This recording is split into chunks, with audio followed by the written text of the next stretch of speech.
예, 마지막 시간, 짧은 시간에 빨리 마치도록 하겠습니다.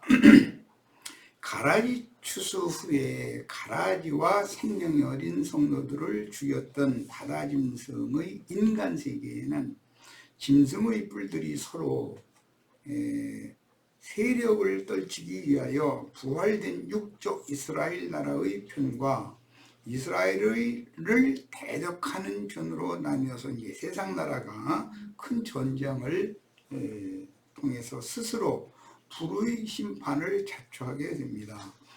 이제 교회의 세상 교회의 심판이 끝나면 이방 나라의 심판이 당연히 이어지는 거예요. 이제 불붙은 산을 바다에 던지면 바다에 이제 삽시간에 온 이제 천지 사방에 이게 세상 나라가 불이 붙는다는 거죠. 이방 열국의 전쟁 와중에서도 인류의 얼마는 오는 세상에 살아남아 마곡 백성이나 그 천년이 차도록 주님의 왕국의 땅에 속한 양무리가 되어 창세로부터 하나님께서 예비하신 아들의 나라를 상속받거나 염소무리로서 철장 통치를 받게 될 것입니다. 인맞은 하나님의 종들인 이스라엘 12지파에게 전도를 받아 혹은 약물에 합류하거나 끝내 복음을 받아들이지 않는 이 사람들이 이제 마곡 백성들이라고 그러죠. 그들은 이제 곡에 의해서 철장 통치를 받는 거예요. 아주 하나님의 공의가 집행되기 때문에.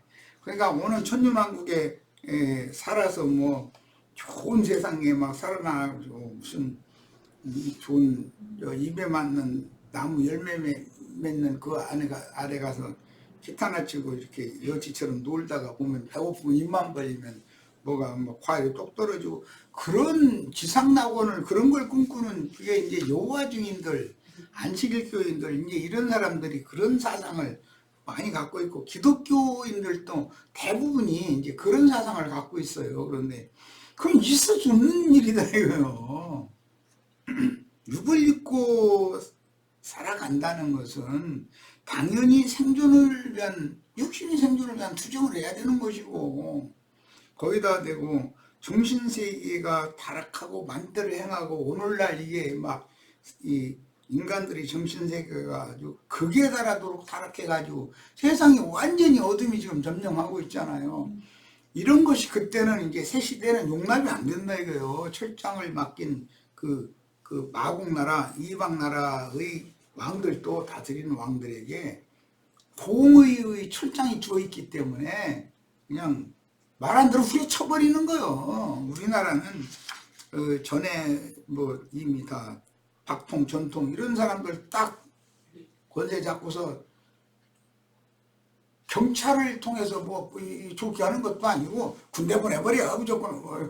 총 들고 들어오는 젊은 군인들 앞에서 발발 떨 수밖에 없이 가자고 하면 딱 가면 군사재판 말도 같지 않은 재판 딱 하고서는 사형 막 무기징역 이런 식으로 해버리거든. 그러고 저 정적이 이제 뭐 생기면은 반공법을 위반했단 말이야 해가지고 그런 식으로 모함해가지고 막 죽이고 감옥 보내고 이런 짓을 했거든.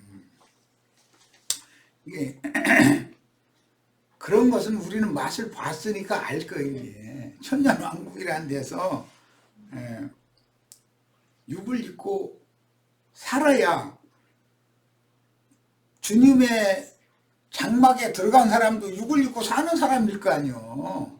장막에 들어가지 않은 마국 백성들 그런 식으로 다스린다. 지금처럼 불의와 불법이 함부로 행행하게 놔두들 않는 세상이 오는 거예요. 그래서 그때는 은혜의 시대라고 하지 않고 공의의 시대다 이렇게 말하는 거예요. 하나님의 공의와 공법이 물같이 하수같이 흘러가는 새 시대가 오는 것이거든. 이런 것을 알아야 돼. 그런데 세상 교회 사람들은 지금보다도 더 풀어놓고 막 맘대로 하는 것을 그걸 지금 막 바라고 있는 거예요. 저 세상이 올 거라고 생각하고 있죠. 그런데 주님의 세상이 오는 것이지 인간들의 세상을 계속 허용하지 않겠다 지금 이 말인 건데 인맞은 하나님의 종들인 이스라엘 12지파에게 전도를 받아 혹은 약물위에 합류하거나 끝내 복음을 받아들이지 않다가 크고 흰 보좌의 심판대를 거쳐 영원히 멸망당할 것입니다. 오는 세상에 살아남아서 오른편 약물이가 되어 창세로부터 예비하신 그 나라를 상속받은 이기는 자, 하나님의 아들들인 증인들은 현세를 심판하시기 전에 진실한 신앙을 위하여 자기 생명을 바친 성도에게 여러 가지의 유형으로 동정하고 대언의 영들의 필요를 돕던 자들이라는 것이 증명된 사람들입니다. 그러니까 뭐 나를 이렇게 이제 도운 분들은 우리 이제 중집회에 참석하는 형제 자매님들이지만 내가 이제 나는 뭔지 나의 시대는 다 같다고 난 믿는 사람이니까 형제님들의 시대가 이제 곧바로 오는데 그때 형제님들을 동역하는 자들은 오른편 양이라도 될 수 있다는 거예요. 마지막으로 형제님들과 함께 동역하다가 최후로 신부성의 데려감을 받아서 불붙은 유리바다 위에서 찬양을 할 사람들도 있겠지만 땅에 여전히 살아남을 사람들이 많이 있을 거라는 거예요. 그런데 그들은 다 짐승의 때를 몸으로 경험을 해야 되는 사람들인 것이거든. 그리고 살아남아도 마국 땅에 살아남아야 되니까 은혜의 시대가 아니고 공의의 그 철장 통치를 하는 시대에 살아남는 거예요. 기독교계가 성경을 너무 크게 오해하고 있는 거예요, 지금. 그들은 이미 복음을 들었던 사람들이지만 교회 추수에 합류되어 신부성에 들어가지 못한 사람들이요, 몸으로 큰 환난 날을 겪고 새 세상의 육신의 몸을 입은 신자로 살아남은 우편양들과 그들의 후손이 인마진 12지파에 속한 새시대의 14만 4천을 이루는 기간이, 그 1000년이 차기까지 새시대가 이어지는 것이죠. 그걸 위해서 곡식 밭에 추수를 해도 천열매 추수가 있고 본물 추수가 있고 끝물 추수를 하고 남아도 밭 모퉁이는 다 되지 않는 거예요. 과일 추수를 해도 꼭대기에 사람이 장대를 해도 잘 안 닿는 곳에 있는 건 그 따면 안 되는 거예요. 하나님이 아무 생각 없이 어떤 법을 정했겠냔 말이야. 그러므로 율법과 선지자의 때에는 만민 중의 선민들이든 이스라엘 민족을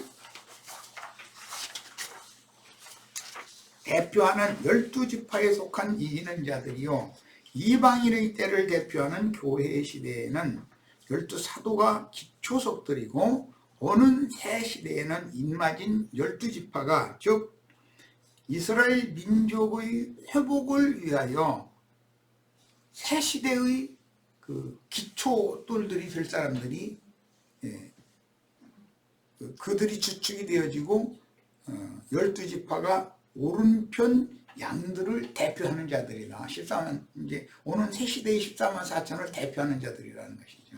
시온산에서는 14만 4천, 아까 오바댜서 읽었는데 시온산에 올라간 자들이 에서산을 심판한다 이제 그랬는데 그 무리의 예언이라는 것은 교회 시대의 끝에 하늘의 시온산에 올라간 자들이 계시록 14장이 나오고 오는 새 시대의 14만 4천 여행 7장이 나와요. 그러니까 이것을 무슨 그 역사적인 순서로 이렇게 해서 읽거나 또는 계시록 7장 14만 4천이나 14장 14만 4천이 같은 무리인 것처럼 이만희처럼 뭐 지가 과천에다가 14만 4천 모이는 뭐 하나님이 장막성전을 거기다 세운다나 못준다 해서 아니면 이제 그러면 그게 아니 과천이 무슨 하늘의 장막성전이 과천이 세워집니까? 과천이 하늘이요?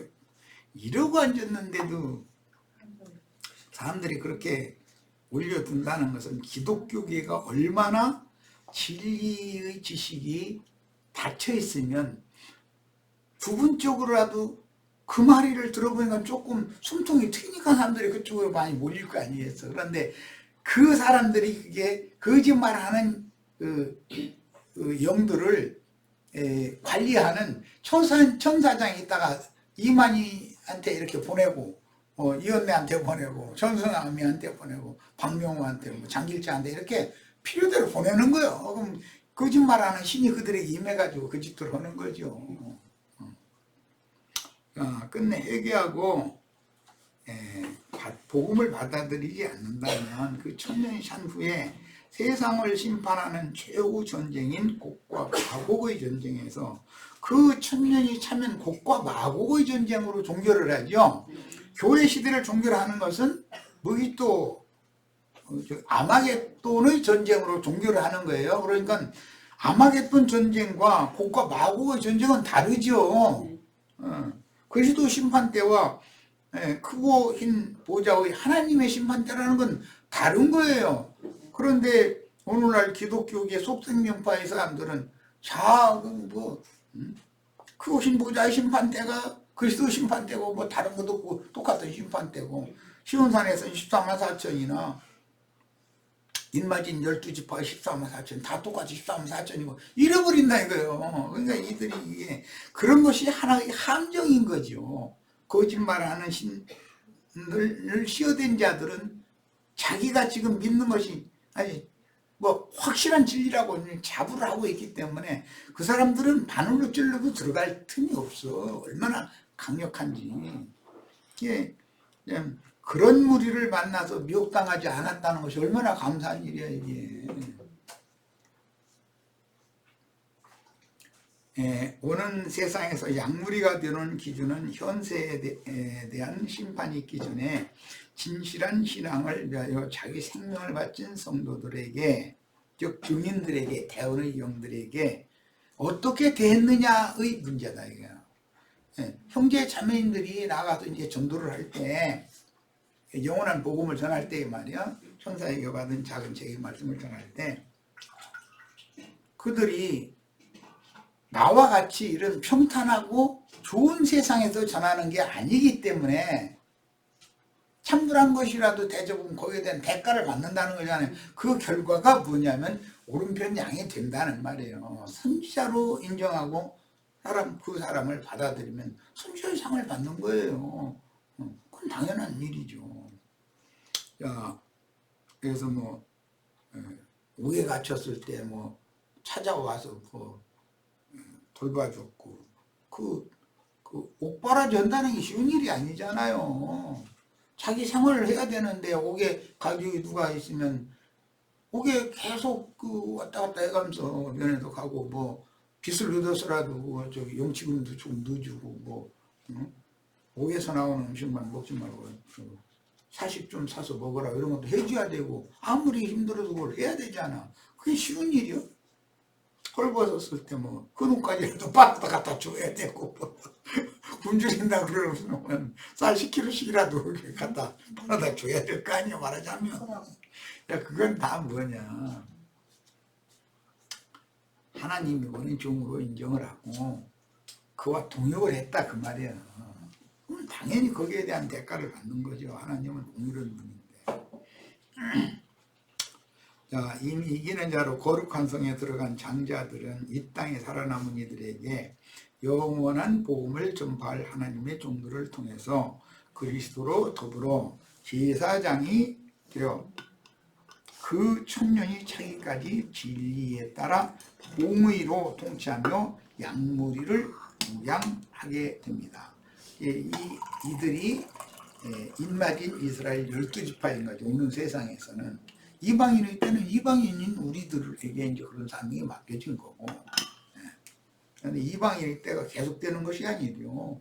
율법과 선지자의 때가 계속되는 것이 아니듯이 이방인일 때도 계속되는 것이 아니에요. 인마진 12지파의 새 시대가 꼭 반드시 온다는 거예요.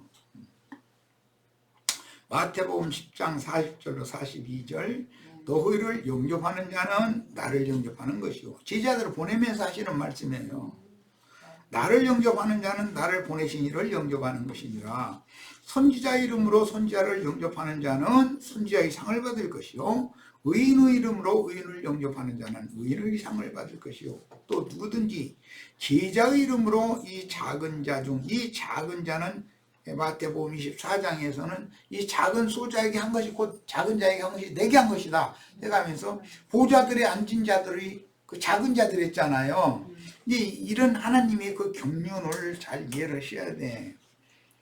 해를 입은 이 여자가 여자의 남은 자손들을 마지막으로 양육하여 올 익은 곡식으로 추수를 시키면 그때 이후로는 심판때가 온다 이거예요. 우리 형제 자매님들은 아무리 늦어도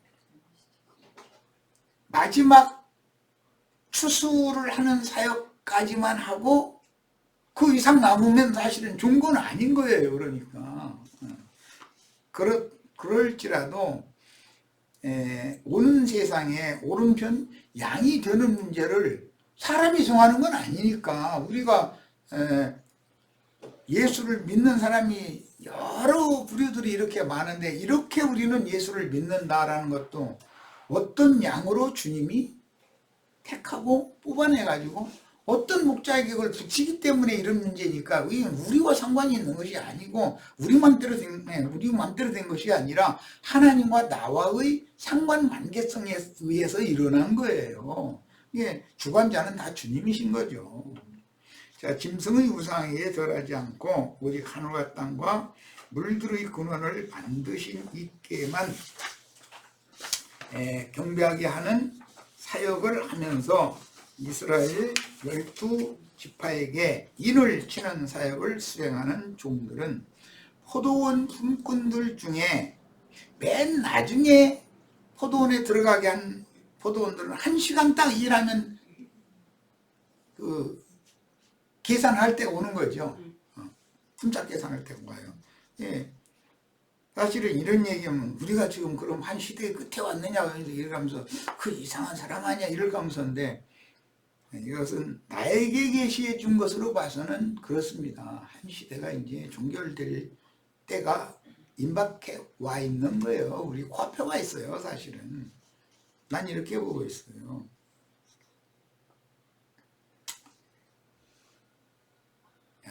엊그제 우리 자매가 그 질문을 하는 바람에 슬쩍 이제 내 속에만 부어져 있는 그 생각을 잠깐 비친 적이 있는데 아브라함에게 그 재물을 바치라 해서 약속을 주실 때는 400년 만에 이 백성이 애고로 포로 잡혔다가 400년 만에 돌아온다 그랬어요. 그런데 430년이 됐을 때 돌아오게 돼요. 나오게 돼요.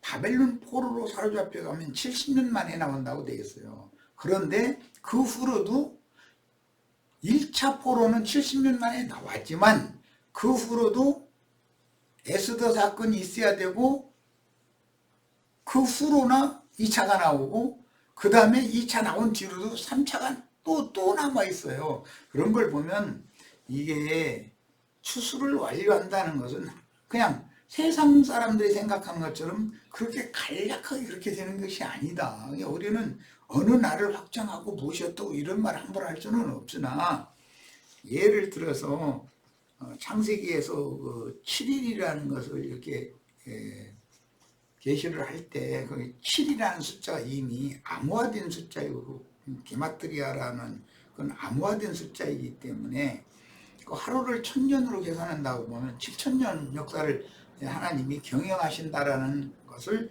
큰 틀을 예를 들어 놓고 본다면 율법과 선지자의 때 나흘이 지나갔고 이방인의 때 이틀이 지금 지나갔고 마지막 안식의 해인 하루가 남아있는데 그 기점에 우리가 지금 살고 있다라는 거예요.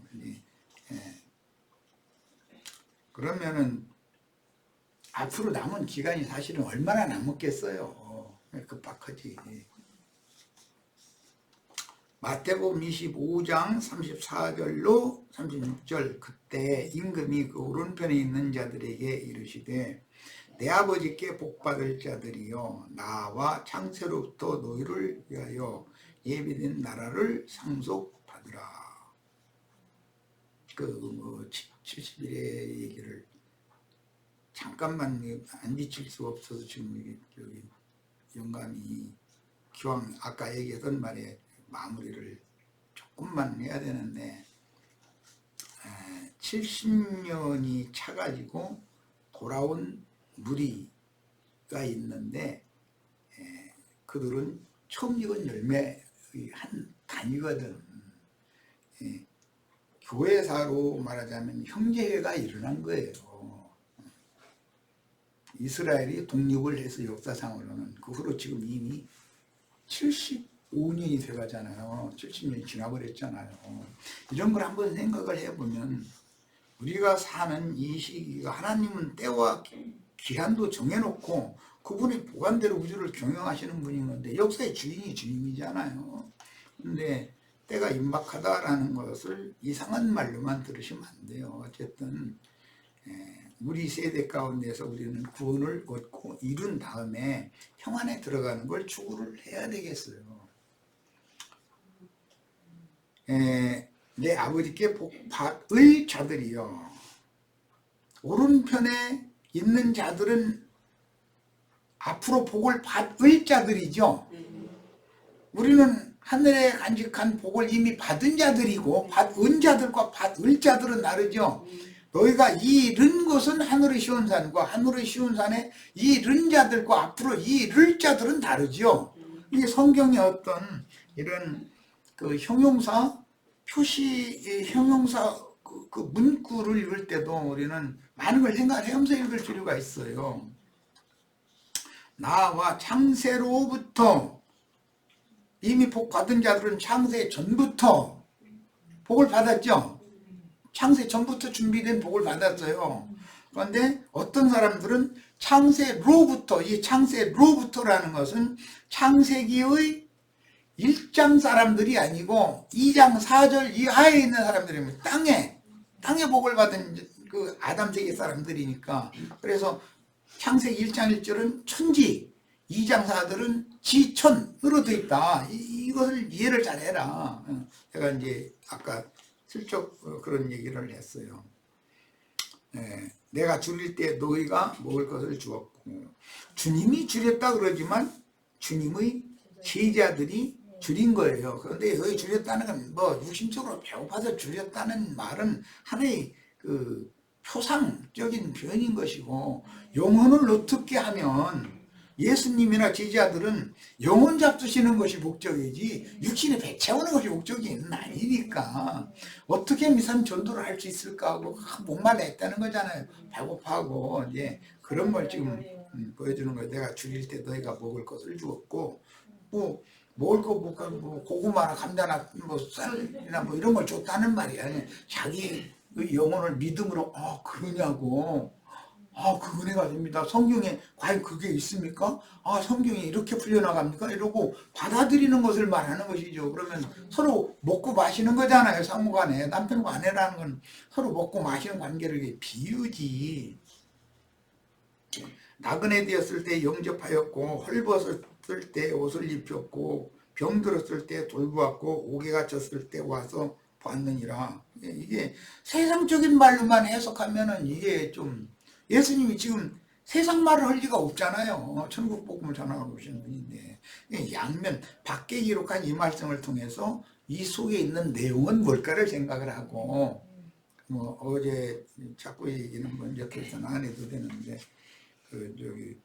그 좋은 형제를 만나서 대화를 하는데, 그분 뭐 누가복음 24장에 보면 영의 몸이라는 것은 누가복음 24장에 예수님이 제자들이 잡수시는 음식이 주니까 그 잡수셨냐고, 그런 몸을 말하는 것이지 뭐 실용체를 말하는 거냐고 이러는데, 그러시냐고 그러는데 그거 얼른 그냥 슬쩍 넘어가버리고 말았어요. 그거 만약에 그거 진리 증거를 하면은 그게 펄떡 일어나버리면 아무것도 안 되잖아요. 이제 차근차근 설명을 해야죠. 구약의 율법 제도에서 제사장들이 제사를 드리는 건 하나님 잡수실 음식을 드리는 건데, 그걸 이룬 분이 예수님이 오셔서 구속을 이룬 다음에 제자들을 통해서 음식을 가지고 오라 해서 제사를 받는다는 말이 있는 것이지, 그게 영이 되신 분인데 사흘 전 예수를 몰라봐 가지고 무슨 유령인가 하고 뭐 또는 마리아는 동산직인가 했다고 그러고, 아니 그렇게 사랑하는 분을 몰라보고 유령으로 생각하는 사람들한테 먹을 거 달라고 했으면은 영의 몸으로 왔다는 뜻은 육신적인 예수가 또 나타나서 뭐 육신적인 음식 달라고 하는 얘기가 아니라는 것을 생각해야 되는데, 그런 것을 만약에 지금 우리 지체들한테 말한 것처럼 편한 마음으로 이렇게 점거버렸다가는 딱 가방 들고 나가버리면 큰일 나는 거 아니요. 어떻게든지 해서 지혜롭게 해서 같이 좋은 주제를 많이 나눠가지고 그런 분들 한 분 깨우쳐 놔두면은 그분이 목회하는 그 많은 사람들한테 영향을 당연히 끼칠 거 아니겠어요. 어쨌든 그런 좋은 분들이 감춰져 있어요. 근데 어제 그 형제도 그 얘기하더라고. 나에 대해서 이제 만나게 된 이런 거 얘기하면서 엘리야 때도 엘리야가 알림보다는 7천이 감춰져 있다고 하시더니 이렇다는데 이런 얘기를 하더라고. 근데 나도 그렇게 생각해요. 분명히 어딘가 주님은 다 보존하고 있다. 그래야 그분의 뜻을 이루실 거 아니겠어요. 자, 우리는 지금 평안하고 안전한 때요. 모든 여건이 좋은 형편이지만 말씀이 응하는 시기는 인용한 주님의 예언이 인간 세상에 어떻게 이루어질 것인지를 예의주시해야 하며, 할 수 있으면 이렇게 여건이 좋을 때, 지금같이 한 면에서 보면은 예수 믿기가 어려운 시험의 때도 되지만 지금같이 모든 조건이 구비되어 있는 좋은 세상이 없잖아요. 무슨 먹을 것 때문에 힘들어요. 돈 없어서 굶는 사람 손 들어봐. 뭐든지 나무 들어가서 걱정이야. 음식물 쓰레기 많이 나와서 걱정이야 지금. 이럴 때, 이렇게 평안하고 안전할 때 진짜 신앙생활 잘하고 사명 다 잘 충성스럽게 하고, 그리고 대리감을 받아서 주 안에서 잠깐 쉬다가 첫째 부활로 일어나서 성천을 하게 된다면 그보다 좋은 일이 어디 있겠어요.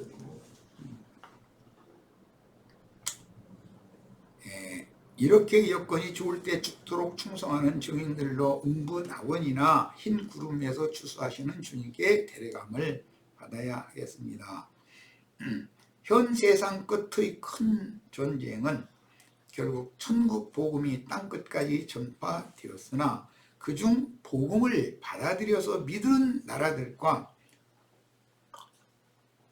천국 복음을 끝까지 받아들이지 않던 모슬렘 혹은 공산주의자들 또는 다른 종류의 이교도들로 연합된 나라의 군대들과의, 사실은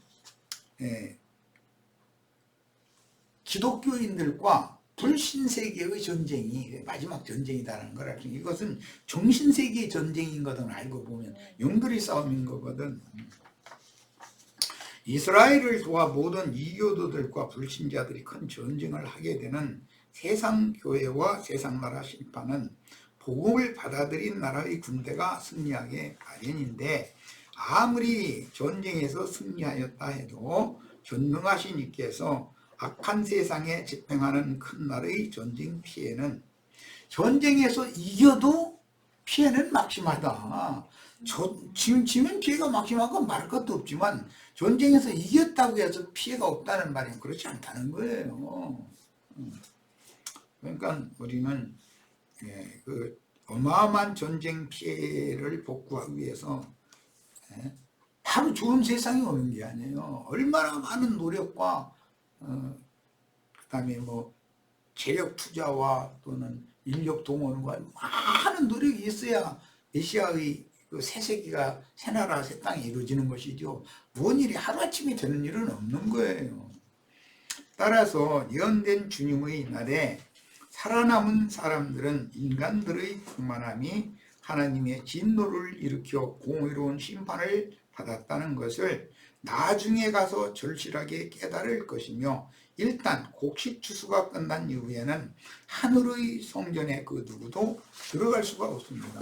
하늘의 성전이라는 것은 사실은 그리스도의 몸된 교회의 연장선이고 거룩한 성 예루살렘이요, 어린 양의 신부예요. 거기가 새 우주의 그 중심인 것이죠. 오늘날 세상의 중심은 백악관이고 우리나라로 말하자면 중심이 청와대이듯이 뭐 엊그 전에 들어보니까 뭐 청와대가 뭐 자리를 잘못 잡았다 풍수지리에 뭔가 안 좋다 해가지고 대통령마다 다 징역해서 자꾸 이거 문제 일으켜서 이거 안 되겠다고 청와대 이거 뭐 방향 무엇을 뭐 바꿔야 된다나 해서 막 그래서 난 그런 거 잘 모르지만 하여튼 그래서 청와대 집무실을 뭐 어디로 옮긴다 해서 막 얘기들이 안 나오더만 그 풍수지리 하는 사람들 이게 무당 구독 하는 사람들은 그런 쪽으로는 또 그게 좀 그 밝은가 보지 아마. 신기하네. 난 세상사에 관심 없어. 그런데 공부도 안 해서 알도 못하고. 그래서 그때까지 진리 말씀을 받아들이지 않는 자들은 공의의 심판을 받아서 오른편 양무리와 함께하지 못할 건데 큰 나라의 전쟁을 일으키도록 분위기를 조장하던 자들은 전범으로 잡혀서 살아남아도 전쟁이 끝나면 세계 대전이 끝나면 전후처리라는 것을 세계가 뭐 오늘날 말 유엔기구나 이런 데 모여가지고 전후처리를 하게 마련이거든요. 그러면 전범은 전 세계 공범이잖아요. 왜 공적인 범죄자잖아요. 전범으로 잡혀서 공의로운 재판을 거쳐 죽임을 당하고 그 영혼이 하나님의 생명에서 분리되어 지옥으로 던져지게 될 것입니다. 그 전범이 되는 자들이 무적행에서 올라온 짐승, 그 황충 군대의 뿔들이죠. 지도자들이죠. 그들이 다 전쟁도 함부로 일으키고 이제 이런 짓을 하는 거죠. 그런데 참 우리나라 사람들이 이상하게 전쟁을 두려워하지 않는 사람들이 그렇게 많더라고. 근데 그 왜 그러는가를 내가 곰곰 생각해 봐요. 그런데 나처럼 직사하게 전쟁을 한번 당해가지고 직사하게 고생을 몸으로 해봤어야 돼. 내 경험상으로는 어린 나이에 고아원에서 나보다 뭐 몇 살 위인 그 이제 형들이 꿰는 바람에 꿰매 빠져가지고 고아원 탈출해가지고 와서 알그지노를 하는데 그게 너무 막 뼈에 사무치도록 그게 막 새겨져 있었어요. 그래서 나중에 청년 이상이 됐는데도 들어갈 집이 없고 해가 질 때 어디 갈 데가 없고 잠자리가 없고 막 이런 것이 그런 상황이 실제 왔는데 그게 제일 무서웠어 나한테는. 어릴 때 그게 워낙에 그냥 막 뼈에 각인이 돼 있었기 때문에 그러더라고. 그런 걸 보면은 그런 전쟁 피해를 몸으로 당한 사람들의 전쟁을 두려워하는 마음과 그걸 모르는 사람들이 입만 가지고 납을 내는 사람들 이런 사람들은 오늘날 이제 기득권자들인데 그런 사람들은 만약에 한국에 그런 악한 전쟁의 날이 임한다면 그 사람들은 다 비행기 타고 준 나라로 다 날아가 버려요. 우리 같은 사람 그때 비행기표 구하려고 하면 비행기표 없다고 해버려. 그럼 배표 있을 것 같아. 배표 없어요. 다 그 사람들이 이미 다 구하고 남은 사람들이 전쟁 수행을 해야 되는 거예요. 전쟁은 그들이 이기고 도망가 버리고 이렇게 되는 걸 꼭 믿으시기를 바래요. 이게 세상의 돌아가는 이치가 그렇다는 거예요. 6.25 때 이승만이가 서울을 내가 사수하고 뭐 경무대에 자기가 있을 거라고 막 해놨는데 이미 부산까지 도망가가지고서 방공했대잖아. 이게 그러니 그런 사람들을 이렇게 부추겨주고 그런 사람들을 편을 들어주고 그런 사고가 그게 얼마나 사악하냐 이 말이에요. 내가 국가를 책임진 사람으로서 국민들과 함께 난 차라리 이 자리에 난 죽겠다. 나랑 같이 죽자. 그러면은 대통령이 그랬으면 서울 점령 안 당할 수도 있어요. 국민들이 막 다 일어나서 덤빌 거 아니겠어요?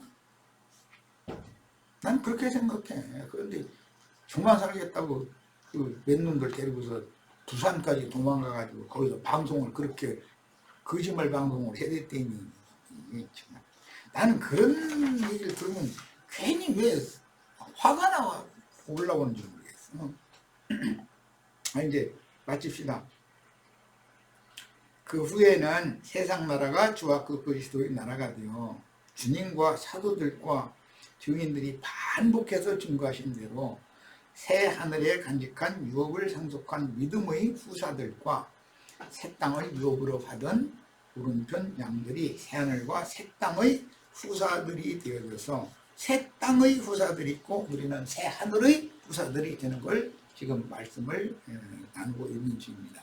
자, 오늘 집회 모두 마칩니다.